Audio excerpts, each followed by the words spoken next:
അപ്പോൾ ഇന്ന് നമ്മൾ രാമപുരം ശ്രീരാമസ്വാമി ക്ഷേത്രത്തിലാണ്. നമുക്ക് ഫുഡ് തന്ന നമുക്ക് സ്വാമിമാരുണ്ട്. അങ്ങനെ ഈ ശരണ അപ്പോൾ നിങ്ങളിവിടെ ഉള്ളവരെന്നാണല്ലേ? അപ്പോൾ അടുത്ത് ഹോട്ടലുകളും കാര്യങ്ങളൊന്നും ഇല്ലല്ലോ? ഹോട്ടലുകളാണോ? എത്ര മണിയാവും അടുത്ത്? അപ്പോൾ നമ്മളിപ്പോൾ സ്വാമിമാർ നടന്നു വരുമ്പോൾ എത്ര മണിക്ക് മുന്നേ പറഞ്ഞാൽ ഫുഡ് കൊണ്ടുപോകും?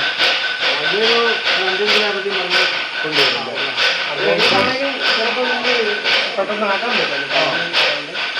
നിങ്ങൾ ആരെങ്കിലും നമ്പർ ഞങ്ങൾ നമ്മുടെ സേവാഭാരതിയായിട്ടാണ് ചെയ്യുന്നത്. നമ്മുടെ സേവാഭാരതിയായിട്ട് നമ്പർ നമുക്ക് കൊടുക്കാൻ പറ്റില്ല. അപ്പോൾ എപ്പോൾ വിളിച്ചാലും അപ്പോൾ ഞങ്ങൾ സേവാഭാരതിയുടെ നമ്പർ നിങ്ങൾ തന്നു കഴിഞ്ഞാൽ ഞങ്ങൾ ഏതെങ്കിലും സാധനങ്ങൾക്ക് ആവശ്യമുണ്ടെങ്കിൽ ഞങ്ങളിവിടെ 3 വർഷമായിട്ട് രാമപുരം സേവാഭാരതി എത്തിക്കുന്നുണ്ട്.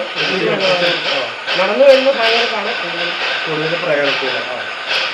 അതൊരു വലിയ ഉപകാരമായി. ഞങ്ങൾ ശരിക്കും ഹോട്ടലിൽ തപ്പി ഇറങ്ങി. ഞങ്ങൾ എത്തിയത് ഒരു 7-8 മണിക്കുള്ളിലാണ് എത്തിയത്.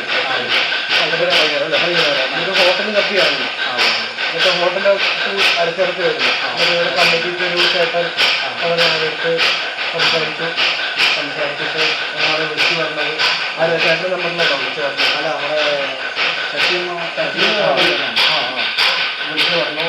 വലിയ ഉപകാരമായി എനിക്ക്. ഞങ്ങൾ തോട്ടക്കരയിൽ നിന്ന് ഭക്ഷണം കഴിക്കാതെ ഞങ്ങൾ വന്നത്. ഇവിടെ നമുക്ക് കഴിക്കാനാണ് ഉദ്ദേശിച്ചത്. എത്ര ഇതായാലും അറിഞ്ഞാൽ കുറച്ച് അതെ അതെ. അപ്പോൾ ഞങ്ങളുടെ അറിയണവർക്ക് ഷെയർ അനുസരിച്ച് വിളിച്ചു പറയാം. എത്ര വേണ്ടെന്ന് പറഞ്ഞാൽ ബാക്കി നമ്മൾ റെഡിയാകുമ്പോൾ ഒരു 7 ആവും. ഇവിടെയുണ്ട് തൊട്ടപ്പുറ പള്ളിയാമ്പറ ഒരു മഹാദേവ ക്ഷേത്രമുണ്ട്. അവിടെയുണ്ട് അവിടെ റെഡിയാക്കുന്നത്. അവിടെ